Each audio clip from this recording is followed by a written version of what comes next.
Hello everyone, this is Nilesh Kumar Gupta and you are watching NG Physics Classes. Well, पिछले turn पे मैंने आप लोगों को अन्योन्य प्रेरण गुणांक 1 हेनरी है ना, ये सब परिभाषाएं आपको बताई थी। आज उसी कड़ी में हम लोग आगे बढ़ने जा रहे हैं। इससे पहले कि मैं आगे बढ़ूं, मैंने अन्योन्य प्रेरण की परिभाषा में पढ़ा था, जब प्राथमिक कुंडली में धारा के मान में परिवर्तन किया जाता था तो उसके पास रखी द्वितीय कुंडली में प्रेरित विद्युत भाग बल प्रेरित धाराएं पैदा हो जाती थी।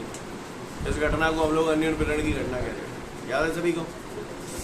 प्राथमिक कुंडली में धारा के मान में परिवर्तन करने से क्या पैदा होता था? चुंबकीय फ्लक्स। कौन सी कुंडली में? मेनली वो उत्पन्न जो होता था वो प्राथमिक कुंडली में होता था, और प्राथमिक कुंडली में जो चुंबकीय फ्लक्स उत्पन्न होता था उसमें से थोड़ा बहुत दूसरी में चला। दूसरी कुंडली में खुद का कोई चुंबकीय फ्लक्स उत्पन्न होता था क्या? वो किस पे पल रहा था? हाँ, पहली वाली से जो भीगो से मिल जाती थी उसी पे जिंदा था वो। सही बोल रहा हूँ? यानी पहली वाली कुंडली में जो चुंबकीय फ्लक्स में परिवर्तन होता था वही चुंबकीय फ्लक्स का थोड़ा बहुत हिस्सा द्वितीय कुंडली में चला जाता था, जिसकी वजह से उसके अंदर प्रेरित विद्युत वाहक बल और प्रेरित धाराएं पैदा हो जाती थी। द्वितीय कुंडली के अंदर खुद का कोई चुंबकीय फ्लक्स पैदा होता था क्या? नहीं होता था। उसके अंदर जो भी आता था वो प्राथमिक कुंडली से आता था। क्या ये बात आपको समझ में आती है? क्योंकि यही कॉन्सेप्ट आगे लगेगा। तो तैयार है हम लोग? उसका प्रश्न है, दो समतल वृत्ताकार कुंडलियों के बीच अन्योन्य प्रेरकत्व की गणना हेतु व्यंजक स्थापित कीजिए। क्लियर? तो चलिए करते हैं। दो समतल वृत्ताकार कुंडली है, उनके बीच अन्योन्य प्रेरकत्व की गणना हेतु व्यंजक स्थापित करना है। तो भैया मैं ज्यादा पढ़ा लिखा नहीं हूँ, अगर आपको पुराने पाप क्लियर है तो आप ये जानते होंगे फाई एस बराबर एम आई पी। बोलो भैया, आई पी ये नीचे ले आओ तो एम बराबर का है जाओ phi S upon I P. जो मैंने बोला आपको समझ में आया? बोलो भैया। तो अन्योन्य प्रेरण गुणांक यहाँ पर मैं कर रहा हूँ इस डेरिवेशन को, तो ये मैंने लिखा यहाँ पर एम बराबर phi S upon I P. बोलो भैया, इस स्टेप से किसी को कोई परेशानी? किस आधार पर ये स्टेप आया है आपको समझ में आ रहा है? बोलो भैया, सीन क्लियर है सभी को? एम बराबर phi S upon I P मैंने क्यों लिखा है? क्लियर है आप सभी को? कोई दिक्कत? बढ़ जाऊं आगे? आगे बढ़ रहा हूं। अगर ये बात समझ में आती है तो अगली बात पे आता हूं। आपका जो बचवाना है वही कल की तरह ही है। कल परसों मैंने समतल वृत्ताकार कुंडली का सुप्रेरकत्व निकलवाया था ना, वैसे ही। बताओ यहाँ फाई एस क्या है? द्वितीय कुंडली से संबंधित चुंबकीय फ्लक्स। चुंबकीय फ्लक्स का सूत्र क्या होता है? और एन नंबर ऑफ टर्न हो तो एन की जगह N2 लिखूं? आप मुझे बता सकते हो मैंने N2 क्यों लिखा? हाँ, क्योंकि यहाँ पर हम जो बात कर रहे हैं वो द्वितीय कुंडली की कर रहे हैं। एन बी चुंबकीय क्षेत्र है। क्या द्वितीय कुंडली में खुद का कोई चुंबकीय क्षेत्र था? तो प्राथमिक कुंडली के दम पर पल रहा था। तो ये B1 लिख दो चाहे B लिख दो, बात एक ही है। क्लियर है? B1 क्यों लिख रहा हूँ समझ में आ रही है बात? ए क्षेत्रफल, तो ए को A2 लिखूं क्योंकि द्वितीय कुंडली के चुंबकीय फ्लक्स की बात हो रही है। कॉस थीटा तो 0 ही आता था। आईपी प्राथमिक कुंडली की धारा है आईपी। सीन क्लियर है? होगा कोई परेशानी? अच्छी बात। एम बराबर N2 अपॉन आईपी, तो मैंने पैसों की पैसों दत्ता लिख रहे हो ऐसे करने। कॉस 0 तो 1 है, तो जाए तो लिखने की जरूरत है ना? ने क्या है? बी चुंबकीय क्षेत्र की तीव्रता है। ये चुंबकीय क्षेत्र की तीव्रता कौन सी कुंडली की होगी? प्राथमिक की या द्वितीय की? क्योंकि प्राथमिक में ही चुंबकीय फ्लक्स पैदा हो रहा है, जो भी हो रहा है। तो वृत्ताकार कुंडली है, वृत्ताकार कुंडली के केंद्र पर चुंबकीय क्षेत्र की तीव्रता का सूत्र क्या होता है? हाँ, तो वो सूत्र मैंने लगाया है। यहाँ पर बी की जगह मैं टांग रहा हूँ μ0 upon 4 pi 2 pi N I upon R. कहानी समझ में आई? ये चुंबकीय क्षेत्र प्राथमिक कुंडली का है या द्वितीय कुंडली का? प्राथमिक कुंडली का है। तो देखो μ0 बटे 4 पाई 2 पाई एन कौन सी कुंडली का लूंगा? प्राथमिक का लूंगा, क्योंकि प्राथमिक कुंडली की बात कर रहा हूँ। धारा कौन सी कुंडली की लूंगा? तो प्राथमिक कुंडली में धारा आप आईपी प्रोवाइड कर रहे हैं, तो आईपी बोलो भैया अपॉन त्रिज्या कौन सी कुंडली की लूंगा? समझ में आ रही है कहानी पी की जगह ये पूरी? बोलो भैया। क्षेत्रफल कौन सी कुंडली को है ये? दूसरी कुंडली। कैसी कुंडली है? वृत्त का क्षेत्रफल क्या होता है? तो क्षेत्रफल की जगह क्या लिख दो? पाई आर R2 क्यों? समझ में आई बात? क्योंकि द्वितीय कुंडली है इसलिए। बोलो भैया यहाँ तक किसी को कोई दिक्कत? आगे बढ़ूं? सबको बात समझ में आ रही है मेरी? किसी को कोई दिक्कत? कहानी क्लियर है यहाँ तक सभी को? आगे बढ़ता हूं। IP से IP गए, पाई से पाई गए, 2 से 4 गए, 2 गए। क्लियर है?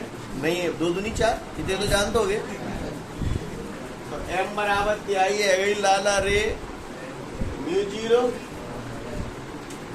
N1 N2 बोलो पाई R2 स्क्वायर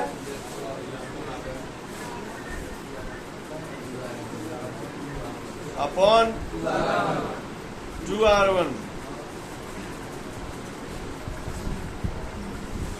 तो दो समतल वृत्ताकार कुंडलियों के बीच अन्योन्य प्रेरकत्व की गणना अगर हमें करनी है तो ये सूत्र आ गया आपका M बराबर μ0 N1 N2 पाई R2 स्क्वायर अपॉन 2R1। कैसे आया समझ में आ रही है बात? कोई भी डेरिवेशन करने से पहले कुछ भाषाएं लिखनी पड़ती हैं हमें पहले। बोलो भैया, भाषा लिखनी पड़ती है कि नहीं लिखनी पड़ती? भाषा में वही चीजें लिखी जाती हैं जिन चीजों का आप इस्तेमाल कर रहे हो। आप यहाँ पर देखो जरा ध्यान से, किन किन चीजों का इस्तेमाल कर रहे हो? IP का इस्तेमाल कर रहे हो। IP का मतलब ये क्या है? तो क्या लिखोगे? माना प्राथमिक कुंडली में धारा IP बह रही है। आप यहाँ पर N1 N2 का इस्तेमाल कर रहे हो तो बोलो भाषा के रूप में क्या लिखोगे? माना प्राथमिक कुंडली में फेरों की संख्या N1 है, द्वितीय कुंडली में फेरों की संख्या N2। आप यहाँ पर R1 R2 का भी इस्तेमाल कर रहे हैं। इसका मतलब क्या है?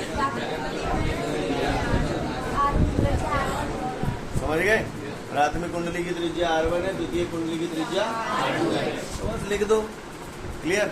वो कह रहा है, उसने प्रश्न में बोला है दो समतल वृत्ताकार कुंडलियों के बीच अन्योन्य प्रेरकत्व की गणना हेतु व्यंजक स्थापित कीजिए।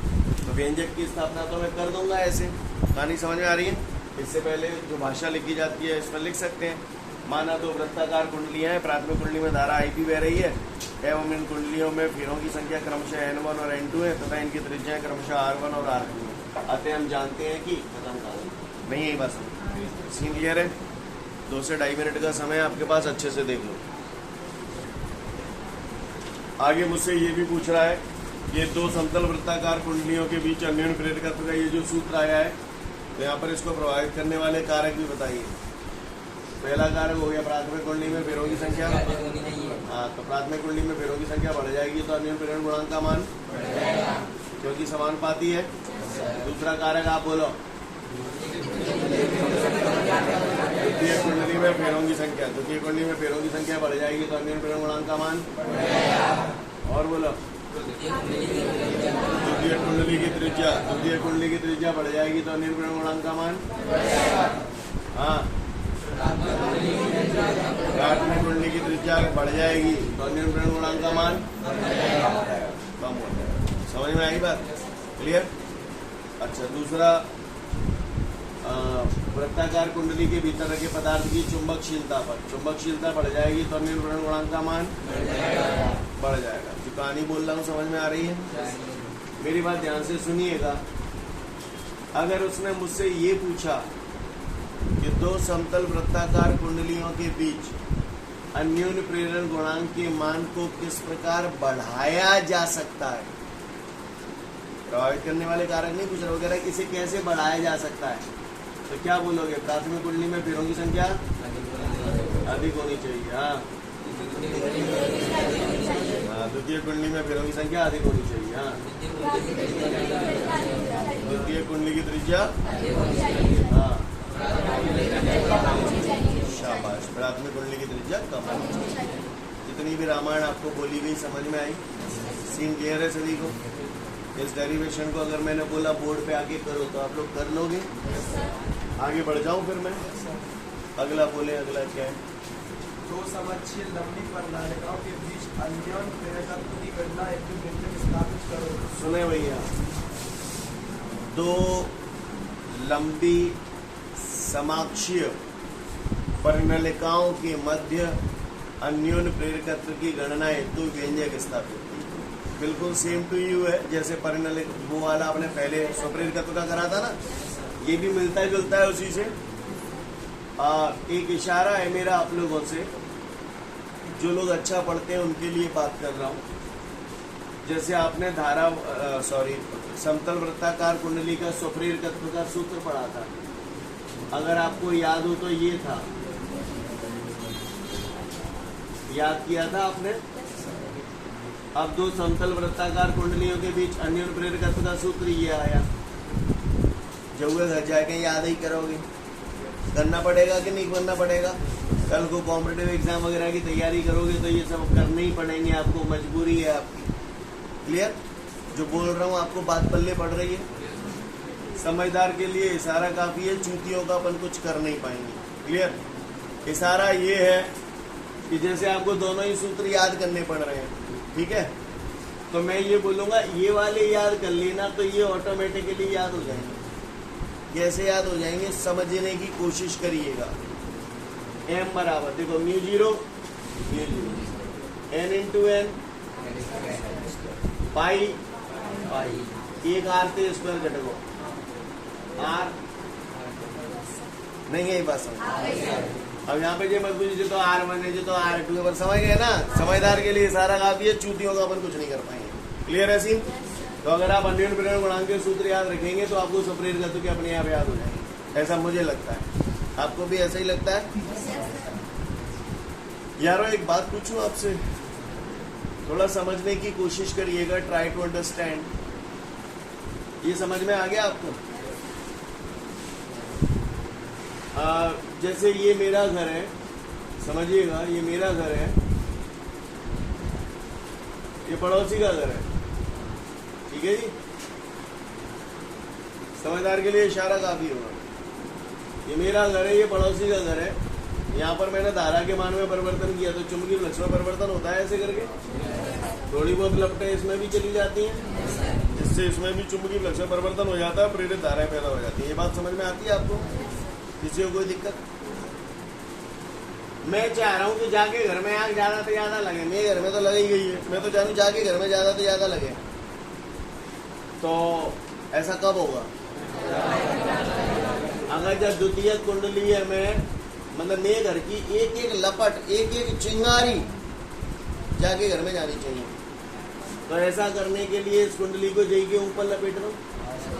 बोलो, ऐसा होने से क्या होगा?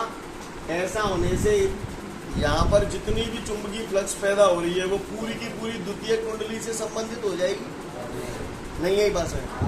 तो जेवाई कुंडली जहाँ पे लपेटू तो जाकी त्रिज्या जावाई ते बड़ी रखूं या छोटी रखूं? अगर मैं ये चाह रहा हूं, ऐसे समझो, जे मेरे घर है, जे पड़ोसी को घर है, मेरे घर में आग लग रही है तो लपटा पड़ोसी के घर में जा रही है, तो मेरे घर और पड़ोसी को घर ऐसा होना चाहिए, या फिर मैं ये चाह रहा हूँ मेरे घर की एक एक लपट पड़ोसी के घर में जानी चाहिए? तो वो ऐसा लग रहा है मेरे घर ऐसे हो और पड़ोसी को घर ऐसे हो, तो मेरे घर की एक एक लपट पड़ोसी के घर में जाएगी। आपको मेरी बात समझ में आ रही है? अगर मैं ये चाहता हूँ कि प्राथमिक कुंडली में उत्पन्न होने वाला चुंबकीय फ्लक्स पूर्ण रूप से द्वितीय कुंडली से संबंधित हो, तो द्वितीय कुंडली जई के ऊपर लपेट दो। बोलो। और द्वितीय कुंडली की त्रिज्या प्राथमिक कुंडली की त्रिज्या से कैसी लो? बड़ी लो। समझ गए? द्वितीय कुंडली की त्रिज्या बड़ी लो और प्राथमिक कुंडली की त्रिज्या, यही तो कह रहा था ये अन्योन्य प्रेरण गुणांक का मान बढ़ाने के लिए द्वितीय कुंडली की त्रिज्या अधिक होनी चाहिए, प्राथमिक कुंडली की त्रिज्या। समझ में आई क्यों बोल रहा है ऐसा? नहीं आई? आएगी। आगे बढ़ू तो बस अब कुछ बचो नाने। दो परिनलिकाओं के बीच अन्योन्य प्रेरकत्व की गणना हेतु व्यंजक स्थापित कीजिए। चलिए देखते हैं। तो देखते हैं दो परिनलिकाओं के बीच अन्योन्य प्रेरकत्व की गणना हेतु व्यंजक। क्लियर? गौर से देखिएगा सब लोग। लाला बचपन में पढ़े गए m बराबर, बोलो भैया, m बराबर 5s अपॉन आई थी। पढ़े नहीं पढ़े? बोलते जाओ फटाफट, 5s।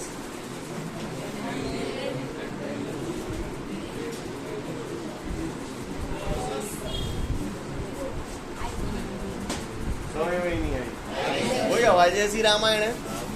B2 क्यों ना लिखी? जो भी चुंबकीय फ्लक्स जो भी पैदा होता था प्राथमिक कुंडली में होता था, द्वितीय कुंडली का खुद का कोई चुंबकीय फ्लक्स था ही नहीं। क्लियर है?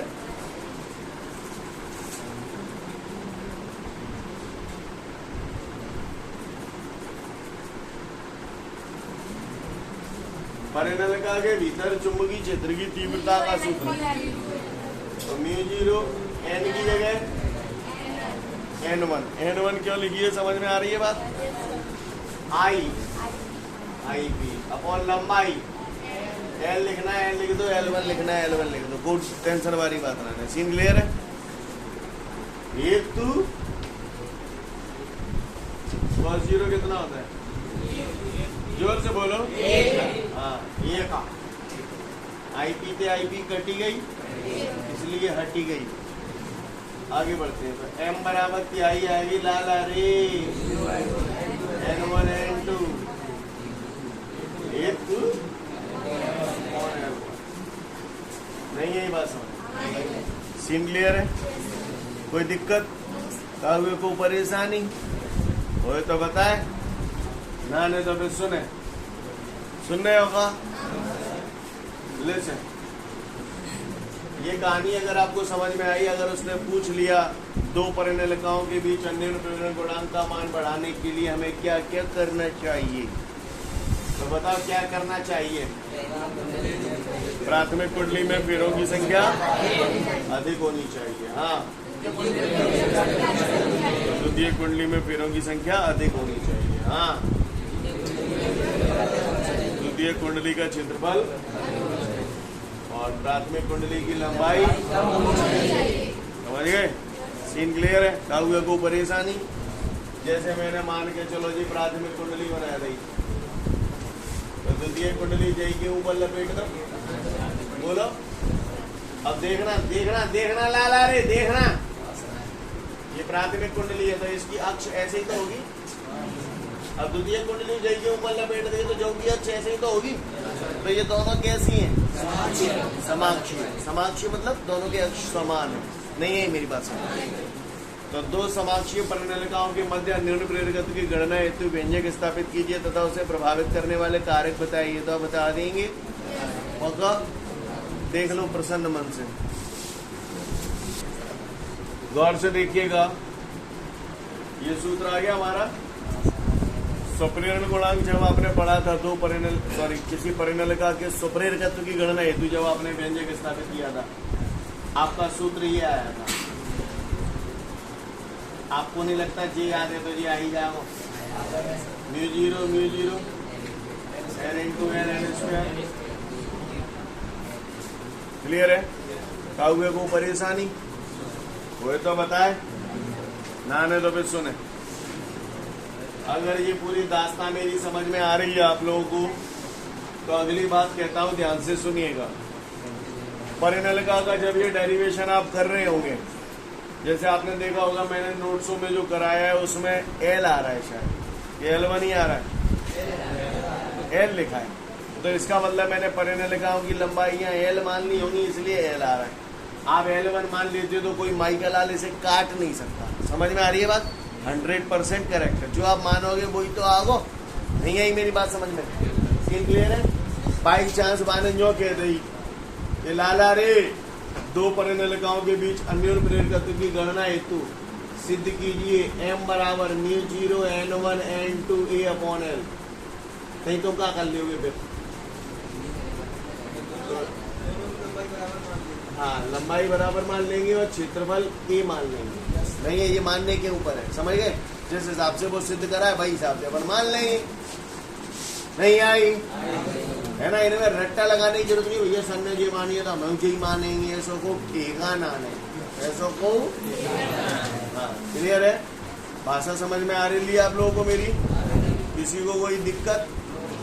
अच्छी बात है, मैं उम्मीद करता हूँ आप लोग मेरी बात को समझ गए होंगे। आगे बढ़ूं।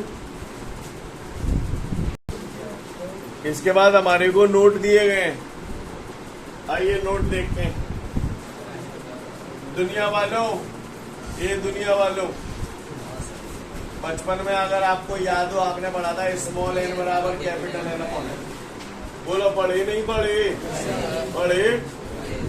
तो देखो अल्लाह, अगर मैं n1 बराबर करूं तो ये n1 अपॉन l1 हो जाएगा।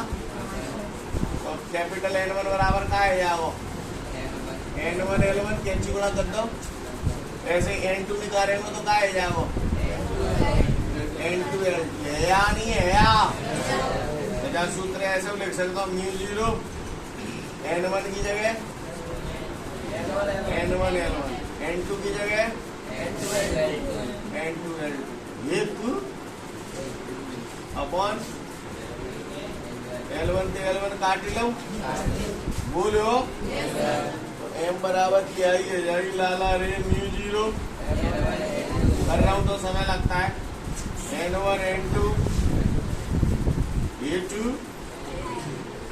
L2 नहीं यही बात समझ में क्लियर है? आपके में L धरो होगा, जहाँ में L धरते होंगे तो चाहे तो कर लो बात एक ही। क्लियर है? तरीका समझ में आ रहा है? देख लो फटाफट इसे, फिर आगे की बात करूंगा। इसके बाद हम लोग को एक सवाल दिया गया, उस सवाल में वो कह रहा है एक परिनलिका है जिसकी लंबाई 2 मीटर है, 2 मीटर है, उसका व्यास है 4 सेंटीमीटर। अब जाहिर सी बात है व्यास 4 सेंटीमीटर हो गया तो त्रिज्या व्यास की आधी होती है, इसलिए 2 सेंटीमीटर। अब वो कह रहा है उस कुंडली में पेड़ों की संख्या 2000 है और कह रहा है इसी कुंडली के बीच में द्वितीय कुंडली है जिसमें पेड़ों की संख्या 1000 है। तो दोनों कुंडलियों के बीच अन्योन्य प्रेरकत्व की गणना हेतु व्यंजक स्थापित करो। तो भाई लोगों हमने ये पढ़ा था, अगर आपको याद हो तो m बराबर, अगर आपको क्लियर है तो mu 0 n1 n2 a upon l। बोलो भैया ओके। m बराबर म्यू 0 को मान, रुको पहले जाए 2 मीटर है, जो सेंटीमीटर में रही है त्रिज्या या सेंटीमीटर है मीटर में बदल दो। सेंटी कितना होता है 10 में घात -2। क्लियर? तो ये r1 का मान आ गया। ठीक है, समझ में आ रही है बात? म्यू 0 कितना होता है? तो हमने बचपन में पढ़ा था म्यू 0 बटे 4 पाई बराबर 10 पे घात -7 होता है। बोलो भैया न्यूटन प्रति एम्पीयर स्क्वायर। तो म्यू 0 बराबर कितना हो जाएगा? 4 पाई गुणा 10 पे घात -7। बोलो भैया। तो म्यू 0 की जगह मैंने रख दिया 4 पाई गुणा 10 पे घात -7। n1 कितना रखूं? 2000।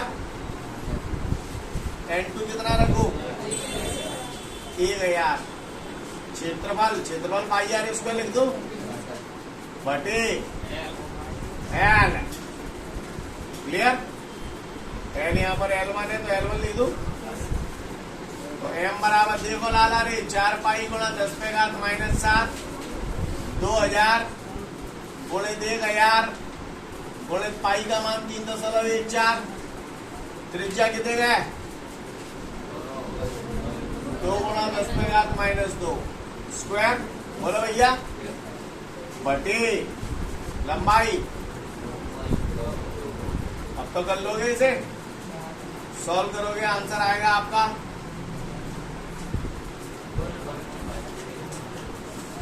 1.58 है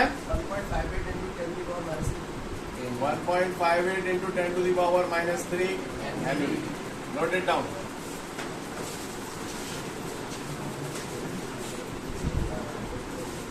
आगे बढ़ते हैं। इसके बाद बेटा हमारे सामने अगला प्रश्न है, 2 कुंडलियों के स्वप्रेरकत्व और निर्प्रेरकत्व के बीच संबंध स्थापित कीजिए, है ना।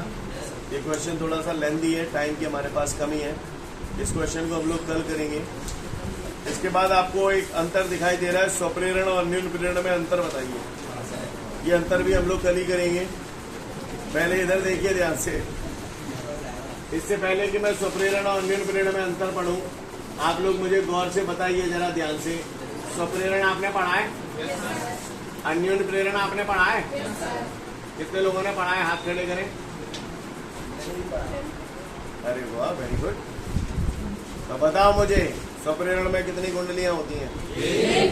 अन्योन्य प्रेरणा में कितनी कुंडलियां होती हैं? समझ गए? अब बताना, मैंने परिभाषा बोली है, काय की बोली है? किसी कुंडली में धारा के मान में परिवर्तन होने पर उसी कुंडली में प्रेरित विद्युत वाहक बल का उत्पन्न होता है। किसी कुंडली में धारा के मान में परिवर्तन करने पर उसके पास रखी द्वितीय कुंडली में प्रेरित समझ गए? अच्छा, मतलब एक एक परिभाषा तानते हुए नहीं तानते हुए। और सुनो लाला जी, प्राथमिक कुंडली में मतलब स्वप्रेरण में जिस कुंडली में धारा के मान में परिवर्तन करते थे उसी में ही प्रेरित धारा पैदा होती थी। तो प्रेरित धारा मुख्य धारा के मान को प्रभावित करेगी। लेकिन यहाँ पर क्या हो रहा था? प्राथमिक कुंडली में धारा के मान में परिवर्तन कर रहे थे, द्वितीय कुंडली में प्रेरित धारा पैदा हो रही थी। तो यहाँ पर जो प्रेरित धारा है वो मुख्य धारा के मान को प्रभावित करेगी क्या? नहीं करेगी। कहानी समझ में आ रही है? स्वप्रेरण गुणांक को कौन से अक्षर से प्रदर्शित करते हैं? अन्योन्य प्रेरण गुणांक को। तो पढ़ लो, स्वप्रेरण और अन्योन्य प्रेरण में अंतर हो गया आपका। आज के लिए पर्याप्त है, कल फिर मिलते हैं। Thank you everyone.